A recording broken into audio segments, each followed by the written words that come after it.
आणि महानगरपालिकेच्या निवडणुकीमध्ये जे जे प्रामुख्याने मुद्दे गाजले त्यातला एक सगळ्यात महत्त्वाचा मुद्दा होता तो म्हणजे मतदारांना पैसे वाटप करण्याचा।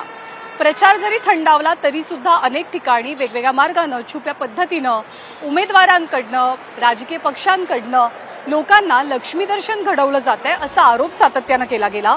काही ठिकाणी नोटांचं दर्शन, कुठे साड्यांचं वाटप, कुठे चक्क चांदीच्या वाट्या अशा अनेक प्रकारे मतदारांना भुरळ घालण्याचे प्रकार उजेडात आले। मुंबई, पुणे, कल्याण, डोंबिवली, जळगावसह अनेक ठिकाणी असे प्रकार समोर आलेत, तर बऱ्याचशा ठिकाणी राडे सुद्धा पाहायला मिळाले। दोन गटाचे कार्यकर्ते आमने सामने आले आणि राजकीय ड्रामेबाजीला, राजकीय वादाला चांगलाच ऊतही आला।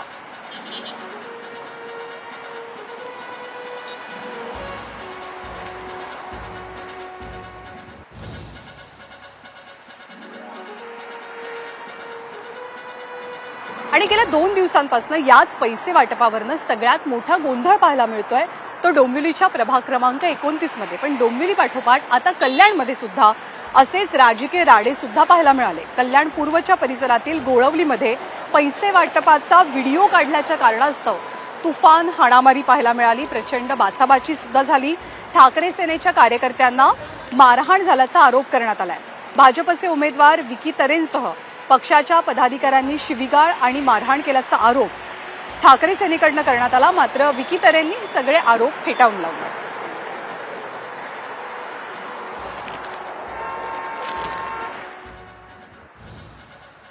आलेच आणि सीधा मारतो तुम्हाला, इकडनं निघा तुम्ही, असं बोलले। आम्ही बोललो दादा आम्ही पान खायला आलो इथे, हे पब्लिक प्लेस आहे, तुम्ही का आम्हाला हकलतात, आम्ही थांबतो इथं, असं मी त्यांना बोलल्यानंतर त्यांनी एकदमच मारतो तुम्हाला, त्यांनी शिव्या द्यायला लागले, सीधा अंगावर चढले आणि ढकलाढकली करत मारायलाच चालू केले। तो विक्की तरे मतलब खुद आया और सीधा उसने मतलब मारना चालू किया। उसने पहले गाली दिया, मतलब माँ के ऊपर उसने गाली दिया, फिर उसने सीधा मारना चालू किया। तिथं काय झालं की त्यांच्या समर्थकांनी आपल्या जो माणूस होता माझा भाऊ त्याच्यावर तिथली लाकडी उचलली आणि त्याला मारली।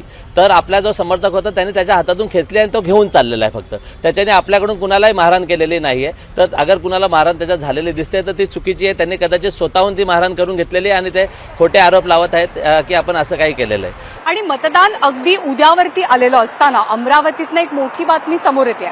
अमरावतीमध्ये या निवडणुकीच्या वेळेला भाजप विरुद्ध युवा स्वाभिमान पक्ष अशी एक तुल्यबळ लढाई सुद्धा आपल्याला पाहायला मिळते। तर अमरावतीमध्ये आज भाजप आणि युवा स्वाभिमान पक्षाचे कार्यकर्ते हे आमने सामने आल्याचं चित्र सुद्धा पाहायला मिळालं। बेलपुरामध्ये भाजपचे माजी नगरसेवक यांच्या घरासमोर पैसे वाटप होत आहे असा आरोप सुद्धा करण्यात आला। स्वाभिमान पक्षाच्या, युवा स्वाभिमान पक्षाच्या कार्यकर्त्यांनी हा आरोप केला आणि या शाब्दिक वादानंतर भाजप आणि युवा स्वाभिमानच्या कार्यकर्त्यांमध्ये बाचाबाची झाल्याचं चित्र सुद्धा पाहायला मिळालं। यावेळी दोन्ही बाजूंनी प्रचंड घोषणाबाजी सुद्धा करण्यात आली।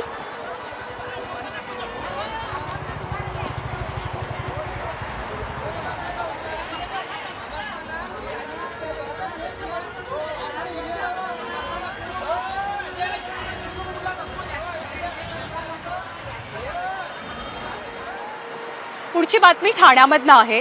यावेळची जी निवडणूक आहे ती ठाकरे विरुद्ध शिंदेची शिवसेना अशी सुद्धा होते आहे आणि जिथे एकनाथ शिंदेची सर्वाधिक ताकद मानली जाते त्या ठाण्यामध्ये मतदानाच्या एकच दिवस आधी ठाकरेंची शिवसेना आणि शिंदेची शिवसेना यांच्यामध्ये प्रचंड राडा पाहायला मिळाला। दोन्ही शिवसेनेचे कार्यकर्ते आमने सामने आले। प्रभाग क्रमांक 6 मध्ये शिंदेच्या शिवसेनेचे कार्यकर्ते ईव्हीएम मशीनचा डेमो घेऊन घरोघरी प्रचार करत असताना ठाकरेंच्या शिवसेनेच्या कार्यकर्त्यांनी विरोध करत पैसे वाटप करत असल्याचा आरोप केला। मग दोनही बाजूचे कार्यकर्ते भिडले आणि एकमेकांना धक्काबुक्की सुद्धा करण्यात आली।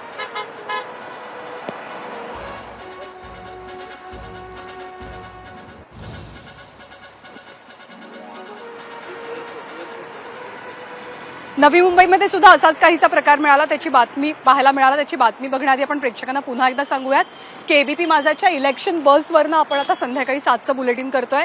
मुंबईचा हा वरळी सीलिंगचा सगळा परिसर आहे, दोन्ही बाजूला सुंदर समुद्र आहे। मुंबई खरं तर या समुद्र किनाऱ्यासाठीच ओळखली जाते आणि आसपास असलेल्या टोलेजंग इमारती। मुंबईच्या विकासाचा मुद्दा या निवडणुकीमध्ये कमालीचा चर्चेत राहिला। मुंबईची दोन दृश्य, दोन टोकं आपल्याला पाहायला मिळतात।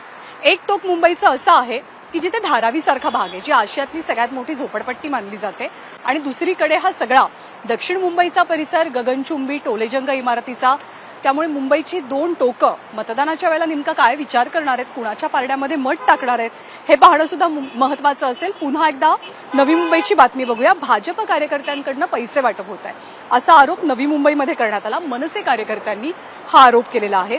पनवेल महानगरपालिकेच्या प्रभाग क्रमांक 17 मध्ये भाजपकडनं हे पैसे वाटले जात असल्याचा आरोप मनसेच्या वतीनं करण्यात आला. भाजप कार्यकर्त्यांना रंगेहात पकडलं सुद्धा मनसेच्या कार्यकर्त्यांनी आणि या प्रकरणी मनसेकडनं पोलिसात सुद्धा तक्रार दाखल करण्यात आली आहे.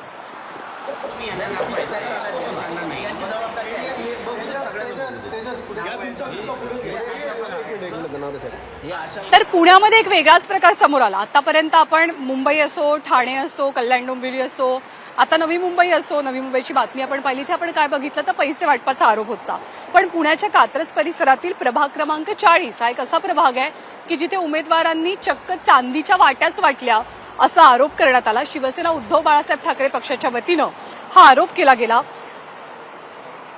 शिवसेना उद्धव बाळासाहेब ठाकरे गटाचे उमेदवार वसंत मोरे आणि त्यांच्या मुलानं हा आरोप केला. काल संध्याकाळी एका गाडीतनं मोठ्या प्रमाणात चांदीच्या वाट्या नेल्या जातात असा त्यांचा दावा होता. संबंधित गाडीमध्ये राष्ट्रवादी काँग्रेसचे उमेदवार प्रकाश कदम यांच्या प्रचाराच्या पत्रिका आणि मतदारांची यादी सुद्धा आढळल्याचा आरोप वसंत मोरे करतात आणि यानंतर वसंत मोरेंनी पोलिसात सुद्धा तक्रार दिलेली आहे.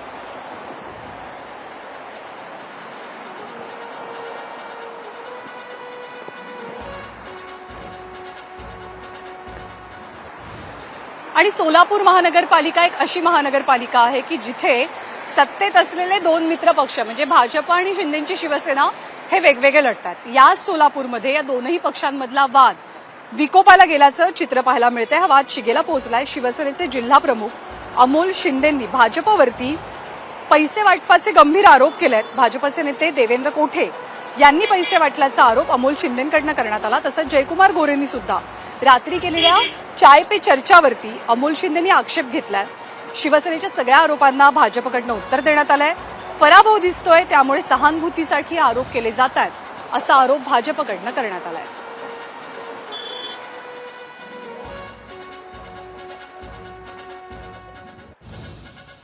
खास करून काल तर पालकमंत्र्यांनी रात्री 11-12 वाजता काही चौकामध्ये बसून पानटपरीच्या बाहेर बसून खुर्च्या टाकून बसले आणि सांगितलं की सगळ्या कार्यकर्त्यांनी 10च्या आत नियम पाळायचे आणि पालकमंत्री 5-50 लोक घेऊन अशा पद्धतीचं नियोजन लावत होते. रात्री काय चालतंय ते सगळ्यांना माहीत आहे. मी स्वतः फोटो दाखवलेत की देवेंद्र कोठे रात्री गाडीत कशा पद्धतीने फिरून पैसे वाटत होता. त्यांनी ज्या पद्धतीनं पैसे वाटले ते रात्रभर फिरलाय. निवडणूक जिंकण्यासाठी काहीतरी फिक्टिम कार्ड शेवटच्या दिवशी खेळायचं हा केविलवाणा प्रकार अमोल शिंदेनी केलेला आहे. अशी कुठलीही परिस्थिती नाही, कोणालाही चुकीच्या पद्धतीने अटक वगैरे केलेलं नाही आणि तेही सत्तेतल्या घटक आहेत. अशा चुकीच्या गोष्टी कदापि आणि असं जर सत्ताधारी म्हणून किंवा प्रमुख म्हणून आम्ही जर सगळ्यांना अटक करू शकलो असतो तर निवडणूकच झाली नसते. तर असे कुठलेही गैरप्रकार झालेले नाहीत. माननीय मुख्यमंत्री आणि माननीय पालकमंत्र्यांच्या नेतृत्वाखाली आम्ही निवडणूक ताकदीनं लढवत आहोत. चुकीचे आरोप करून केवळ एक फिक्टिम कार्ड शेवटच्या दिवशी कसा खेळता येईल, त्याचा उपयोग कसा मतदानात घेता येईल, एनकॅश करता येईल त्यासाठी खेळत. पण निश्चित भारतीय जनता पार्टी निवडणुकीची. आणि या सगळ्या बातम्यांचा आढावा घेतल्यानंतर राज्यभरातल्या इतरही बातम्या आपल्याला बघायच्या आहेत. पण एक छोटासा ब्रेक घेण्याची वेळ झाली. त्याआधी आपण ज्या बसवरनं एबीपी माझाच्या इलेक्शन बसवरनं आपण आजचं बुलेटिन करतोय आणि हा सगळा जो परिसर तुम्हाला दिसतोय हा मुंबईच्या वरळी कोळीवाड्याचा परिसर आहे. आदित्य ठाकरेंचा मतदारसंघ. दादर असो, माहीम असो, वरळी असो, या सगळ्या भागात ज्या लढती होतात त्या लढती अत्यंत प्रतिष्ठेच्या लढती मानल्या जातात आणि या सगळ्या गगनचुंबी इमारती मुंबईमधल्या मुंबईची ओळख, महासागराची ओळख, समुद्राची ओळख आणि वांद्रे वरळी सीलिंग विकासाच्या मुद्द्यावरनं यावेळेला या निवडणुकीमध्ये बरेच आरोप प्रत्यारोप पाहायला मिळाले. कोस्टल रोड नेमका कोणी बांधला, कोस्टल रोडचं श्रेय कोण घेतंय, यावरनं ठाकरेंमध्ये भाजपमध्ये कमालीचा सामना रंगला. हा वांद्रे वरळी सीलिंग आहे आणि इथून अर्थातच आपण कोस्टल रोडवरती सुद्धा जाणार आहोत. आणि मी मगाशी सुरुवातीला म्हटलं तसं सुरुवात आपण वांद्रे परिसरातनं केली, म्हणजे ठाकरेंच्या घरापासून केली आणि सध्याचं सत्ता केंद्र असलेल्या दक्षिण मुंबईमध्ये आपण जाणार आहोत. एबीपी माझा, उघडा डोळे बघा नीट.